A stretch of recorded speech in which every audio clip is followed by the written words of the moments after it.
Hey guys, I just wanted to talk about the Denver Broncos, Nate Hackett, and Russell Wilson.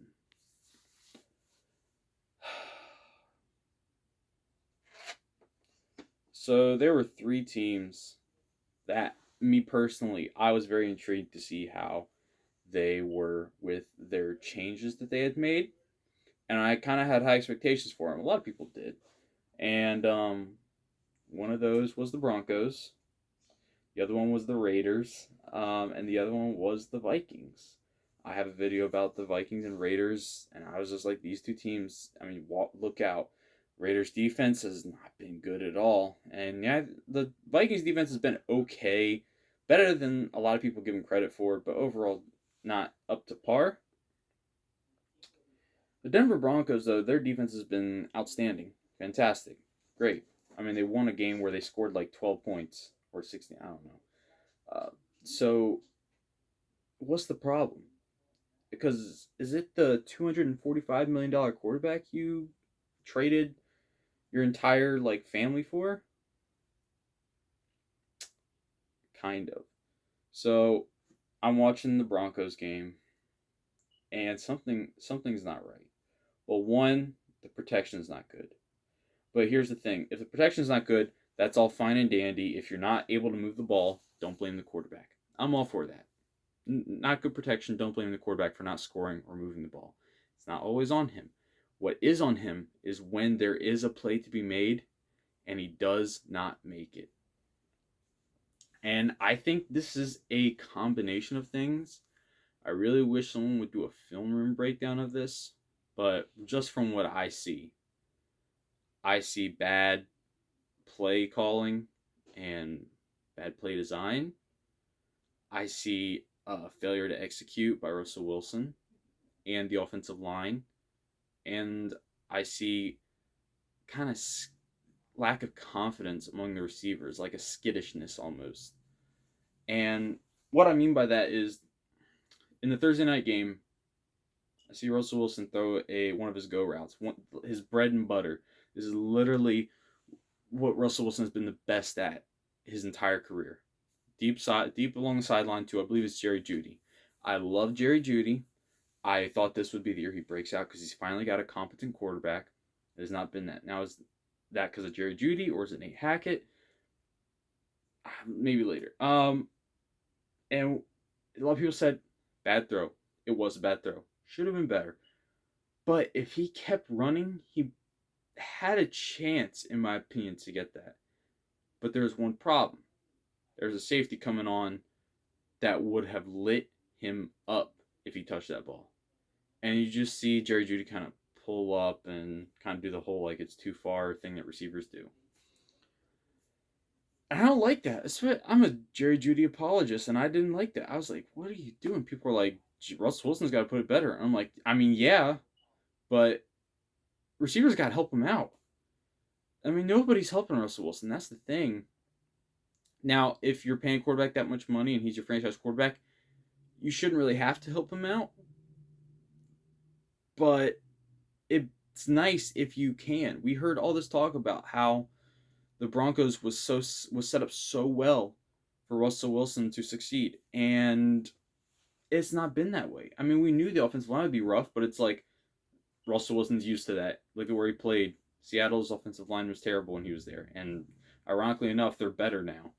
But the defense played phenomenal. I mean, they held to the Colts to what 6 points, 9 points in regulation. That's I mean, in my book, that you should win that game. And he's not Russell's not getting help. He shouldn't need it. But if you have a team that I think is as talented as the Broncos on offense, I mean, you have Cortland Sutton, Jerry Jeudy. I think KJ Hamler is actually a pretty good receiver, and he should have. Russell should have. I don't know why Russell wasn't looking that way for the throw, but I don't like how Hamler reacted. Maybe that sends a message to the team. I don't know, but you got Jerry Jeudy, you got Cortland Sutton, you got KJ Hamler. That right there should be enough. I mean, Brady would kill for those three receivers right now.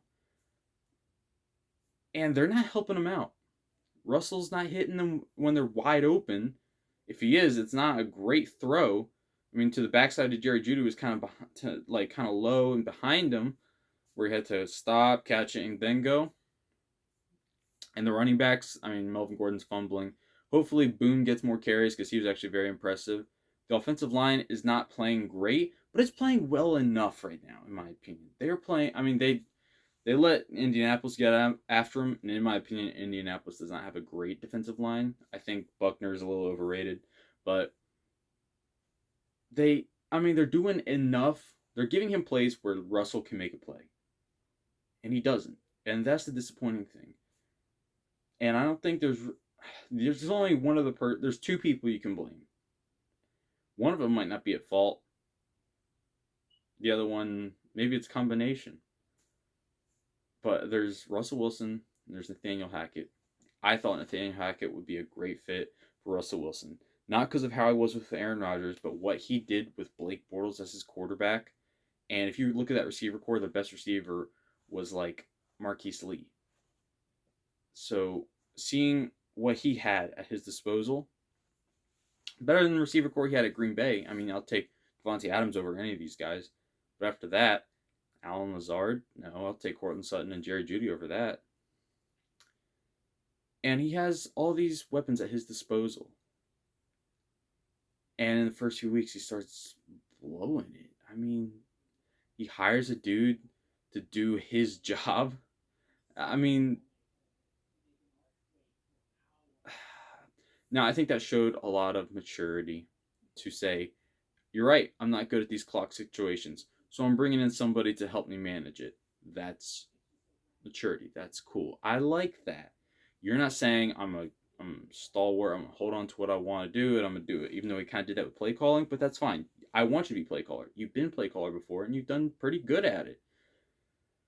But then when they asked him in the press conference about going forward on fourth down, which I don't mind doing because people gave him crap for sending out Brandon McManus to kick that field goal instead of getting his $245 million quarterback to get out there and try and win you the game.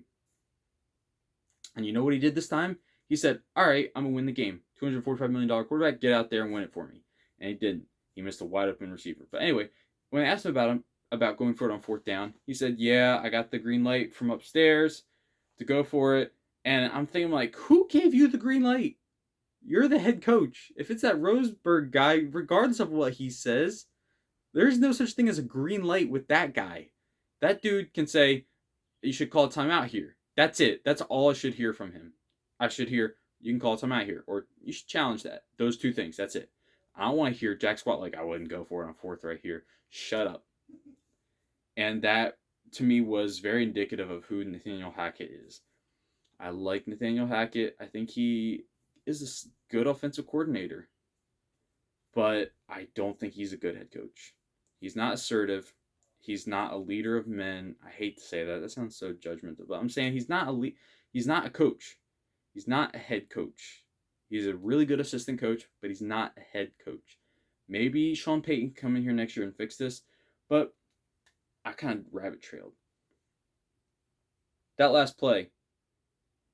Okay, so it's not on Nathaniel Hackett. And how do I know that? Because, like I said, there are plays to be made, and they are not making them. Last play.